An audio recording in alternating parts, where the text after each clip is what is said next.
नमस्कार। स्वागत है आप सभी का। आज का हमारा टॉपिक है योगा। किसके लिए फायदेमंद रहेगा? हर इंसान के लिए जो चाहता है मैं आगे बढ़ूं। कोई फर्क नहीं पड़ता किस फील्ड में हम हैं, कोई फर्क नहीं पड़ता किस कास्ट किस रिलीजन से हम बिलोंग करते हैं। मैं आपको एक छोटा सा सवाल देता हूं। एक सक्सेसफुल इंसान, मान लीजिए आप एक सक्सेसफुल इंसान हैं, लेकिन खुदा ना खास्ता ऐसा हो कि हमारी बॉडी उतनी सक्सेसफुल ना रहे, तो क्या आप खुद को एक सक्सेसफुल इंसान मानेंगे? बिल्कुल नहीं। एक जब तक मेरा शरीर स्वस्थ नहीं है तब तक मेरे लिए किसी दूसरी चीज का कोई मकसद नहीं होता, फिर चाहे वो कितनी अच्छी क्यों ना हो जाए। हम्म आज हम बात करेंगे योगा के बारे में, योगा एज अ साइंस। तो सबसे पहले हम कुछ मेन उन लीडर्स की बात कर लेते हैं जिनकी वजह से भारत का एक परचम लहरा रहा है पूरे विश्व में योगा के लिए। सबसे पहले हैं पतंजलि जी।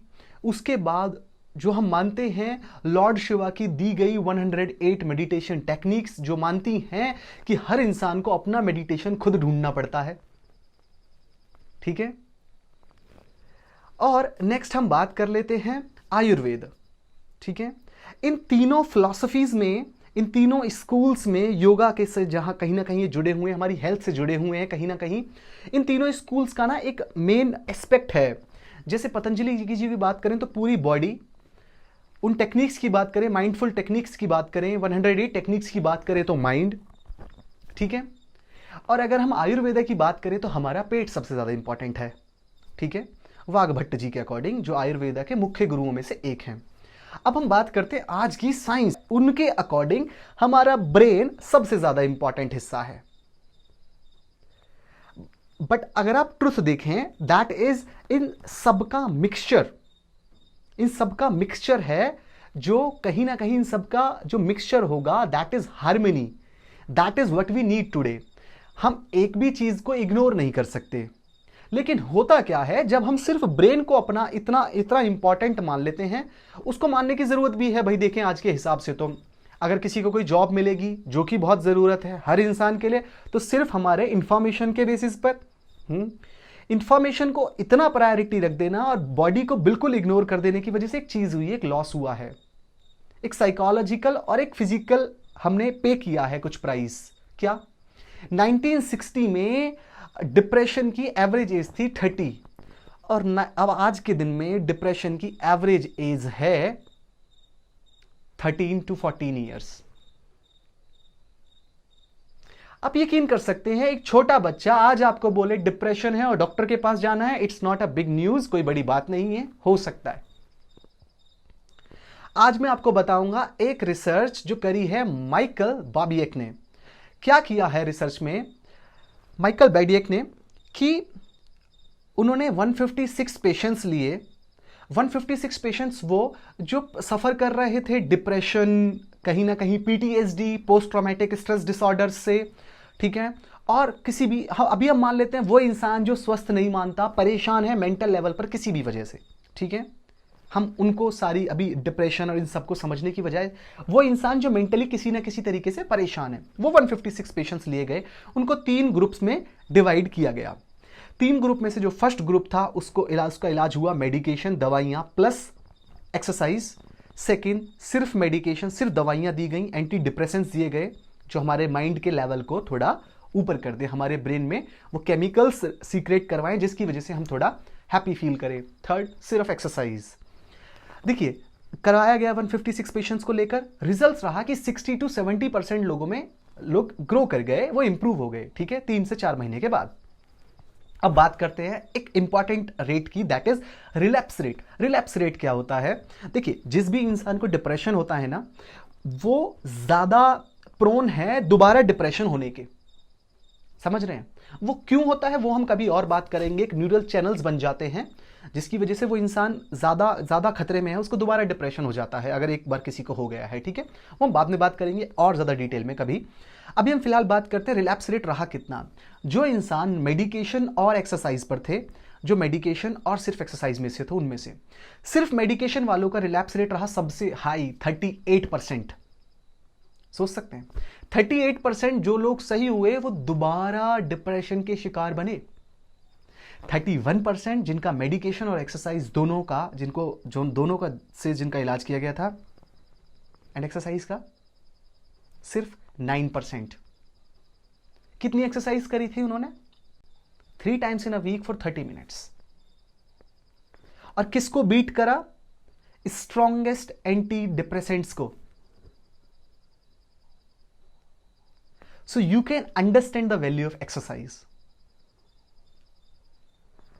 एक्सरसाइज को और ज्यादा मैं क्लियर बोलूं योगा की भाषा में तो हम इसको बोलते हैं हठ yoga. And what is the meaning of हठ योगा? हा एंड ठा, ये 2 संस्कृत के वर्ड्स हैं, हा एंड ठा। हा इज सन, था इज मून। सन और moon solar and lunar energies को जो हमारी बॉडी में बैलेंस कर दे, ठीक है, दैट इज हठ योगा। हठ योगा की जब हम बात करते हैं तो जरूरी है बात करना पोस्चर्स के बारे में। आपने बहुत सुना होगा, लेकिन अगर मैं पोस्चर्स को समझाने की कोशिश करूं तो देखिए, अभी मैं खड़ा हूं ऐसे, इट्स अ पोस्चर। अभी मैंने ऐसे कर लिया, इट्स अ पोस्चर। अब मैं दूसरा हाथ ऊपर कर देता हूं, इट्स अ पोस्चर। ओके, सो इस तरीके से बहुत सारे पोस्चर्स बन सकते हैं। लेकिन हठ योगा क्या मानता है? योगिक आसन्स और योगिक पोस्चर्स क्या होते हैं? वो पोस्चर्स, वो खड़े और बैठने रहने के तरीके जो हमारी एनर्जी को हाई कर दें। एंड उनका नंबर कितना है? सिर्फ 84। सिर्फ 84 ऐसे पोस्चर्स हैं जिनको हम योगिक पोस्चर्स और आसन बोलते हैं। अभी हम बात करते हैं ऐसे कौन से साइकोलॉजिकल बैरियर्स हैं, इतना इंपॉर्टेंट योगा है उसके बाद भी हम योगा नहीं कर पाते। सबसे पहला है कि योगा इज पेनफुल। थोड़ा डेप्थ में चलते हैं। देखिए, टीवी देखना is comfortable but it is painful. Yoga is painful but actually it is comfortable. तो कैसे इसको कंफर्ट में डालें? देखिए, फर्स्ट डे ना बहुत ज्यादा नहीं करना। जापानीज टेक्निक में आपको बताता हूं, जापान में क्या लोग फॉलो करते हैं, किसी भी नए बिहेवियर को अपने अंदर लाने के लिए वो स्टार्टिंग में उस चीज को बहुत ज्यादा नहीं करते। क्या होता है ना, जब हम किसी चीज को बहुत ज्यादा कर देते हैं, एक हमारी जितनी भी एनर्जी है ना, एक्यूमुलेटेड एनर्जी जो कहीं ना कहीं में मोटिवेट करती है वो चीज करने के लिए, वो सारी खत्म हो जाती है। दूसरे दिन बिस्तर से नहीं उठा जाता। ठीक है, तो क्या करना है ना, धीरे धीरे करना है। आप अगर ये बात मानते हैं ना कि योगा जरूरत है, योगा बहुत बहुत इंपॉर्टेंट है, ठीक है, हमारी बॉडी को नेचुरल बनाने के लिए। जो बड़े बड़े ड्रग्स फेल हो जाते हैं, वो योगा, जो एक्सरसाइज हठ योगा हमारी बॉडी में नॉर्मली वही उसी लेवल के हॉर्मोन्स जरूरत के अकॉर्डिंग सीक्रेट कर देता है। अगर आप मानते हैं ये चीज, तो आप समझिए कि योगा आपको स्टार्ट करना पड़ेगा। अगर आप मानते हैं कि एक अनफिट बॉडी, अगर मैं एक अनफिट इंसान हूं, तो मैं कभी भी किसी भी तरीके से एक सक्सेसफुल इंसान नहीं बन सकता, नो मैटर व्हाट। ठीक है, स्टार्ट कीजिए। अगर पेन लगता है तो देखिए क्या तरीका है, ब्रेक एंड कनकर। ब्रेक कर दीजिए पेन को और जीत जाइए। कैसे? जापानीज टेक्निक क्या मानते हैं कि दिन में ना 1 मिनट करना है सिर्फ, फर्स्ट 10, 15, 20 डेज, जिससे कि ना आपको वो थोड़ा सा क्रेविंग उसके लिए आपकी बढ़े। ठीक है, स्टार्टिंग में जरूरी नहीं है आप कोई भी पॉजिटिव चीज करते हैं तो उसके बेनिफिट्स आपको तुरंत मिल जाएं। ठीक है, हम बड़ा इंसान उसको बोलते हैं जो छोटे छोटे बेनिफिट्स को ऑब्जर्व कर सके, छोटी छोटी इंप्रूवमेंट को ऑब्जर्व कर सके। वो फर्स्ट डे से होगी, लेकिन हो सकता है हर एक ऑब्जर्व ना कर पाए। तो उसके लिए बेहतर है आप धीरे धीरे करना स्टार्ट करें। 1 minute a day is sufficient. 1 posture out of 84, 1 posture is sufficient. वो 84 पोस्चर्स कौन से हैं, उनकी लिंक मैं आपको डिस्क्रिप्शन में डाल दूंगा, वो आप देख सकते हैं वहां से। ठीक है, नेक्स्ट हम बात करते हैं सोशल सपोर्ट। दो साइकोलॉजिस्ट हुए, wing and Jerry. Wing and Jerry जो साइकोलॉजिस्ट हुए, उन्होंने क्या करा, सोशल सपोर्ट का क्या रोल है योगा करने के लिए वो देखा। उन्होंने डाइट में कुछ टेक्निक्स में चेंज करी और योगा के कुछ न्यू टेक्निक्स उन्होंने स्टार्ट करके एक पैकेज बनाया जो 4 महीने के लिए 2 ग्रुप्स पे अप्लाई किया। ठीक है, 4 महीने दोनों ग्रुप्स ने कंप्लीट किया, लेकिन 4 महीने के बाद वो लोग जिनको सोशल सपोर्ट नहीं मिला था, उनमें से सिर्फ 24% ही योगा और वो सारी टेक्निक्स को कंटिन्यू कर पाए। और वो लोग जिनको सोशल सपोर्ट मिला था, जैसे उनको बोला गया घर जाके अपने ब्रदर, अपने सिस्टर देखिए आसपास आपका कोई फ्रेंड जो आपके साथ योगा करने को रेडी हो, वो सोशल सपोर्ट की वजह से उनका जो योगा का जो परसेंटेज था जो वो बाद में भी कर पाए, एंड दैट वाज 67%। तो सिंपल है, हमें रिसर्च पता लग गई। अब आप क्या कर सकते हैं, आप कॉल कर लीजिए अपने बेस्ट फ्रेंड को और आज ही प्रोग्राम बना लीजिए कि आज से हम योगा करेंगे किसी भी तरीके से। अगर आप घर पे रहते हैं अपने बच्चों के साथ, हाँ, अगर आप अपने मम्मी पापा के साथ स्टार्ट कर सकते हैं। आप समझ गए हैं कि क्यों, क्या होगा, कल जब आपको नींद आएगी तो आप उन्हें उठाएंगे और जब परसों उनको नींद आएगी तो आप उन्हें उठाएंगे। ठीक है, इस तरीके से। हाँ, and next and last is subconscious barriers.